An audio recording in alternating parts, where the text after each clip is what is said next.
Hi, and welcome to Sheena's Keto Prepared Homestead. Thank you for joining me. Thank you for being here. I want to help people reach their goal. I've been doing keto carnivore for 3 years. I went from 330 pounds to 189 pounds. I had lived with an autoimmune condition, among other things, and I'm the best I've ever felt in my life. I've always been active. This diet has helped me make changes that are permanent changes. It's helped me to really think about changing. It changed my thinking, because you can go and do anything that you want to have done, surgery, whatever, but if you don't change your thinking, it's not going to change anything. Food is an addiction, just like any other thing, gambling, alcohol, and the truth is the truth. That's just the way it is. Sugar is a substance that is highly addictive, and it makes you feel good. So once you clear that out of your body and realize that, hey, I feel great, I don't need that, I feel better, my cholesterol is better, I have more energy, because you're not needing that false pick-me-up from the sugar and then the crash, because when it's gone, and then you feel like total crap again. So let's get into this. First of all, please subscribe, like, and I hope you enjoy. So it's fall, and I've gotten out there, and I've started my starts and getting everything ready to start planting my fall garden. Now, I'm on a budget, so doing the carnivore was difficult, but I can tell you ways to do that too. That's gonna save you money. You may not like the meat, but it works. But we'll get into that another time. But this basically is a way for you to enjoy and incorporate back things in small amounts that you enjoy. Like me, I planted spinach, kale, broccoli, cabbage, cauliflower. Radishes are iffy if you can control yourself and in moderation. I do OMAD. I do 1 meal a day. I don't do the eating window. I eat till I'm full, and that's it. I cut it off. I stay busy, so I really don't have that much time to think about eating. Even when I'm baking for everybody else, I just stay busy. It doesn't bother me anymore. But I also planted Cabbage Bok Choy. The cabbage I enjoy making kimchi with. And cabbage, it has carbs too, but it's a slow release. So your body is going to, it's not going to just go right through you and just spike your insulin to where you're going to go out of ketosis. It's not going to do that. Not cabbage. Swiss chard, I also planted. So I got spinach. Also planted that. Let's see, I have a note here, because I knew I wouldn't remember everything. You can plant radicchio, arugula, okra. Oh my god, okra's great. I love it. I actually cook it in the air fryer with a little bit of olive oil and salt, and do it in the air fryer, and to me it tastes just like it has breading on it. As I don't care too much for coconut flour, and I don't care too much for almond flour, but what I do like, which it's rice, it's the gluten-free flour, but in moderation.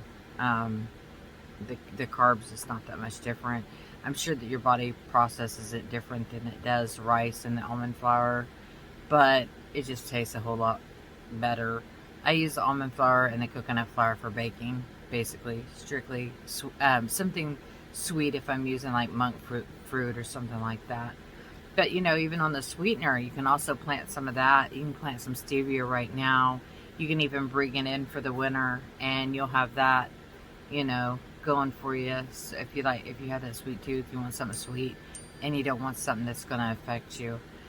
I planted fennel, Brussels sprouts, leeks, turnips. Got to be careful with the turnips though, because it is the carbs. But let's see here. I apologize, my phone went off. Uh, Brussels sprouts. Another thing that I really like is I like salad. I do. I eat salad. I make my own ranch dressing. It's really good. If you don't have time to make dressing, you can always buy the Skinny Girl. I think they're called Skinny Girl dressings. I mean, I think there's like two that I like. It's the poppy seed one, and the other one is the honey mustard, I think it is. But I gotta be really careful with any of that stuff. Anything that has additives is gonna make me feel terrible, and it's just not worth it to me. I made chicken fried steak tonight, and it was keto, and it was great. It was really good. I try to eat heavy protein. I've always ate heavy protein. I don't feel good unless I do eat heavy protein. And I don't know if that's because when I was younger that, my dad was a bodybuilder and he was a competition and I went with him and I was a part of that. And so I worked out a lot and ate a lot of protein. I didn't actually have too terribly of a weight problem until I injured myself. I had herniated the disc in my back because lifting on people and working in nursing for 26 years did me in pretty good. And as a kid growing up, hauling wood, hauling hay, hauling feed. I mean, I'm a hard worker. It takes a toll on your body. I mean, you get worn down because I don't quit. I just keep going. I'm one of those people that when I start something, I want to finish it. And that's why this autoimmune kills me in my back, because it's like, it's so annoying to me because it's like, no, I'm not stopping until I'm finished. And I've always been that way. I apologize, I'm turning down my ringer. But anyway, back to where I was.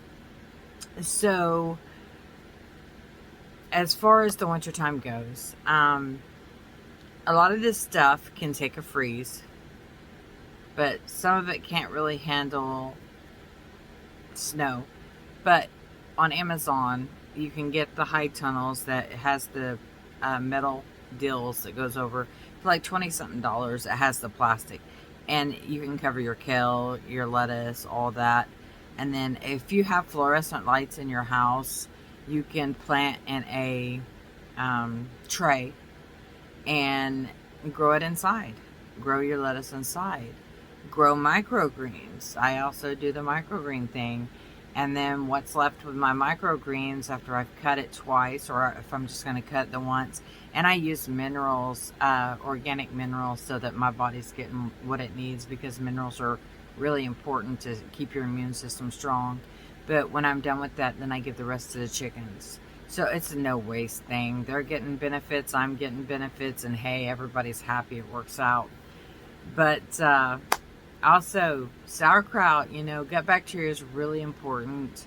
You will have a lot of cortisol, stomach issues. I have stomach issues, but I've also had like 7 surgeries on my stomach, 3 C-sections, and then some other surgeries. So, the scar tissue in my stomach is so incredibly insane that it's going to take your body heals so slow that, it's until it's fully healed, it's not going to completely.